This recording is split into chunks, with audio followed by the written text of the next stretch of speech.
Merci de nous accueillir à l'Escale, un salon d'esthétique d'Aigues-Vertes.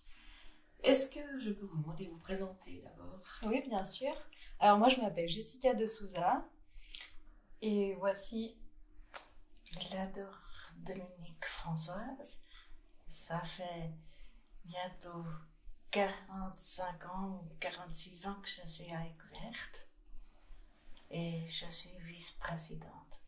Moi, je m'appelle Jessica de Souza.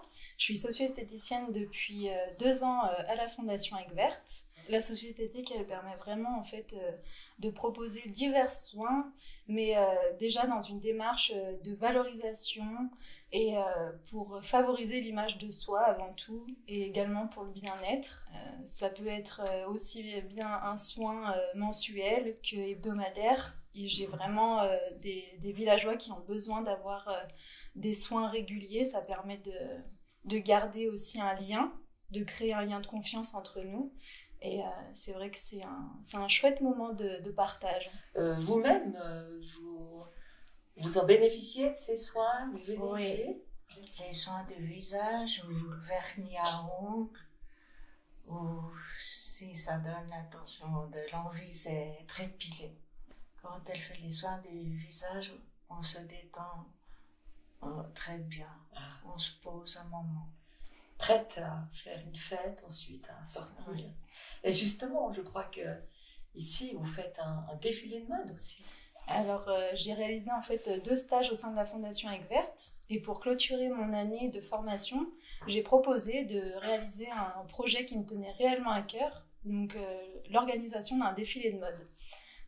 Déjà, partager un moment avec les villageois que j'avais suivis en stage, mais également pour leur permettre de défiler comme des mannequins défileraient devant un public. Et Dominique, vous avez participé à ce défilé? Ouais. J'ai aimé les costumes, la mise en beauté, la musique, être avec mes copines Claire et Monique.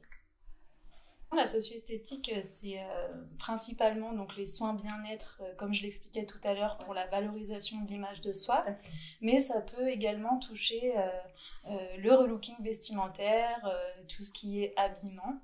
Donc pour le défilé, les essayages et l'habillement, c'est moi-même qui me suis chargée de ça. J'ai eu effectivement quelques notions durant ma formation. Et puis, en lien direct avec l'atelier textile, on avait le vide dressing à disposition. Et puis, moi, j'étais avec eux pour les conseiller, écouter leurs goûts et leurs envies.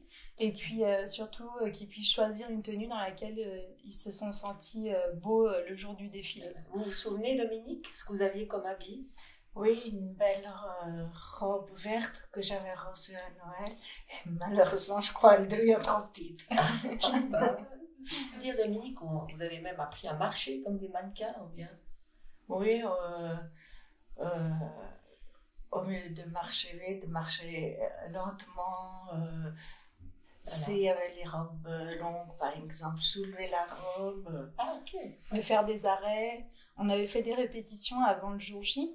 Et c'est vrai que c'était tout nouveau pour eux, mais également pour moi. Donc on a eu du travail, mais ils ont été très, très beaux. Enfin, ils étaient très beaux ce jour-là. Mais l'objectif principal de ce défilé, c'était avant tout de mettre en lumière la beauté de chaque villageois, qui se sentent valorisés déjà dans un premier temps, et qui puissent prendre confiance en eux en défilant devant leur famille, devant les collaborateurs, les éducateurs qui les accompagnent chaque jour.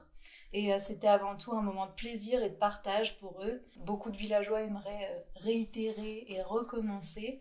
C'est vrai que moi aussi j'ai adoré. Après c'est une période assez particulière pour tout le monde, mais quand le contexte nous le permettra, peut-être qu'on réitérera. Ok, merci beaucoup.